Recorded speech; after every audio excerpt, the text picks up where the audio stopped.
Live from downtown Detroit, home of WDIV and Click on Detroit, Local 4 News at 11 starts now.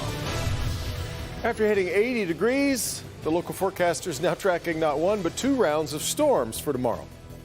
We deserve a PhD! After a year of trying to cope with COVID, teachers in Redford hit the picket line trying to convince the school board to dump its interim superintendent of schools.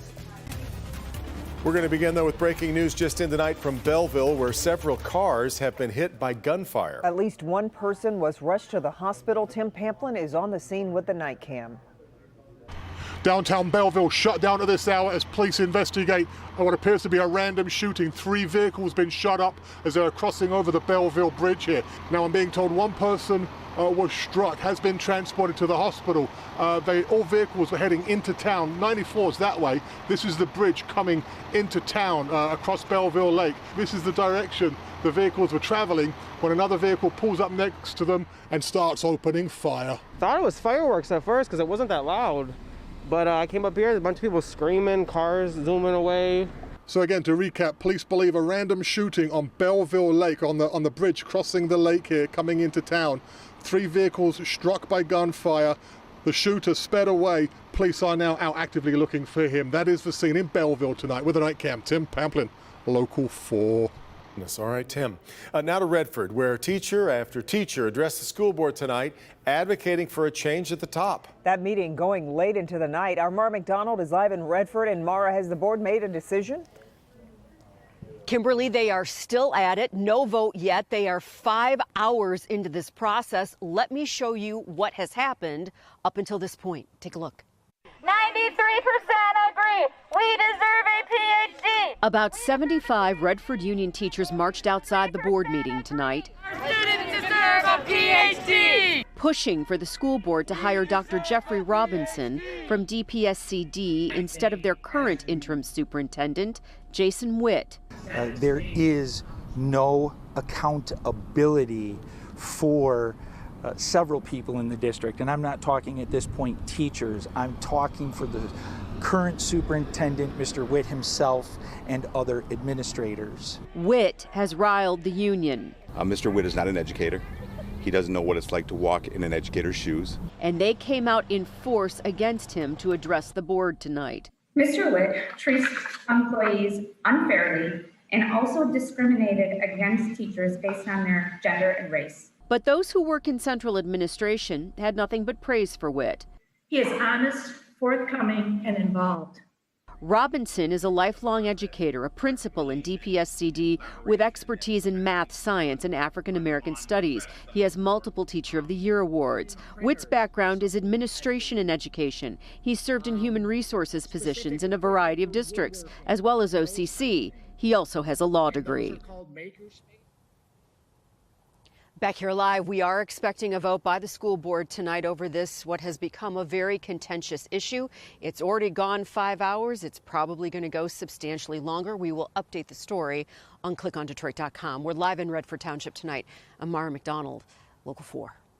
Sure thing. All right, Mara. Well, our warmest day of the year so far, which was quite a switch, but now storms coming in behind it. That's right. And Ben, we could have storms both in the morning and afternoon, right?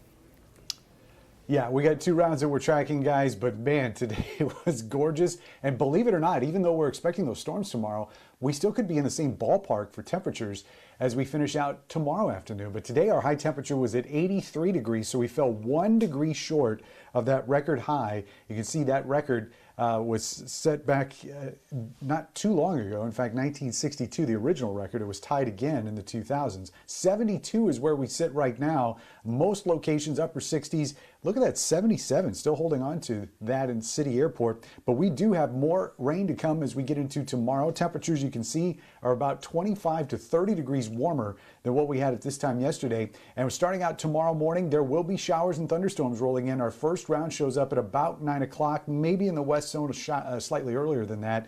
But that's just round 1. We've got a second round that's going to be coming in the afternoon. So we'll talk timing on that. And the biggest impacts are going to be from those storms and the rain on Thursday before everything quiets down for a fairly nice weekend. We'll look at all of it in just a few minutes. Guys? Okay, Ben, thank you.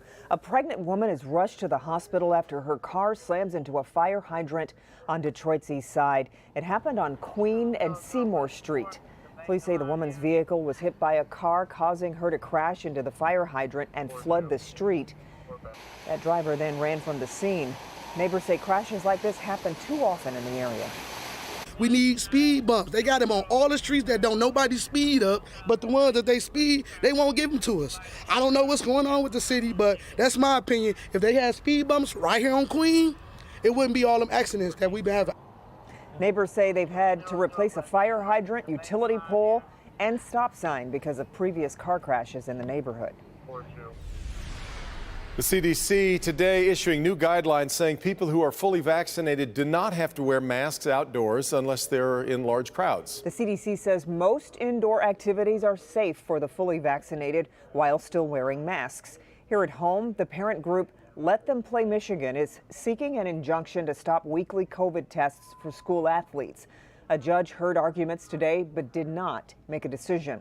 The state today reporting more than 3,600 new cases of the virus, which is about 1,500 fewer cases than we saw 1 week ago. Governor Whitmer says she's encouraged and says a bit of normalcy may soon be on the horizon. We are continuing to monitor what the CDC is recommending and our data here in Michigan, and I would anticipate forthcoming policy changes potentially that will feel a little bit more normal for all of us. We're starting to see our numbers come down, which is good. I know that we're all happy to see that. We've got to keep taking it seriously. Right now, just under 50% of Michigan's adults have at least one dose of the vaccine. A young father of 4 from Macomb County is gunned down in Bakersfield, California after getting involved in a domestic dispute. Corey Fisher, originally from Roseville, had just moved to California a few months ago. Jason Colthorpe spoke with his mother tonight, and he joins us now live with more. Jason. Hey, Devin. And she, like her son, is a mother of 4. And when I spoke to her from her home in Arkansas tonight, she obviously was shattered by this, trying to get by this. But as she explained to me, it shouldn't come as a surprise of how he died, because he died the way he lived, standing up for others. He didn't care what the consequences were going to be. He was going to be there for whoever needed him. 9 days ago, the person in need was Corey Fisher's friend. In fact, he spoke to his mother, Isla, the night before from a hospital in Bakersfield, California. And he said, a friend of mine was beat up by her boyfriend.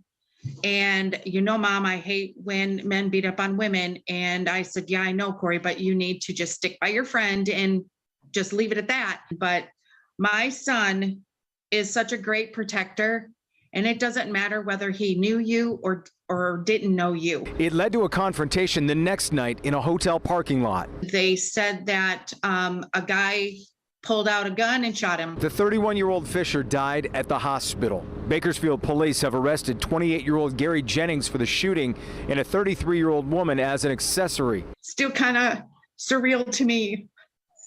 And it probably won't be as real until he actually gets here, you know. Fisher, who grew up in Roseville, was a proud girl dad. His 4, ages 5, 6, 11, and 12, are home in Macomb County, struggling to understand why their dad is gone. He loved his girls like no tomorrow. He always told them that he'd love them until his last breath. And he did. The plan is to have Fisher cremated in California and then sent back to his mother. She plans to bring his ashes back here to Michigan and have a service on June 8th, which would have been his 32nd birthday. Reporting live tonight, Jason Colthorpe, Local 4. So terribly sad. All right, Jason. Detroit's Mayor Mike Duggan has no campaign filing issues. That is the word from Wayne County Clerk Kathy Garrett tonight. Garrett reviewed Duggan's campaign finance filings after a request from the campaign to do so.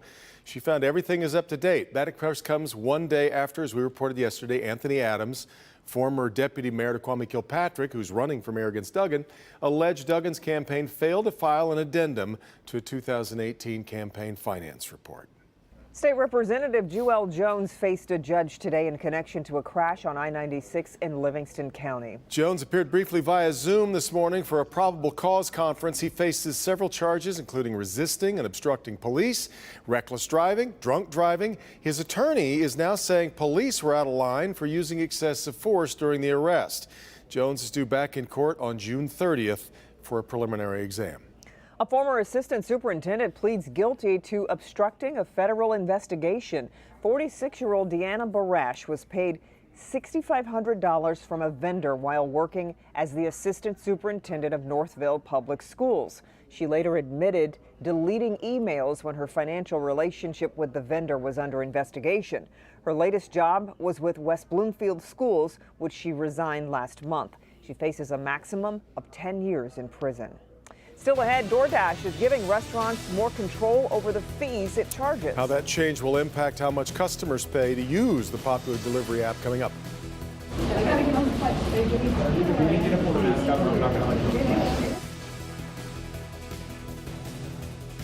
A lawmaker tries to board a flight without wearing a mask. The action the airline is now taking against her.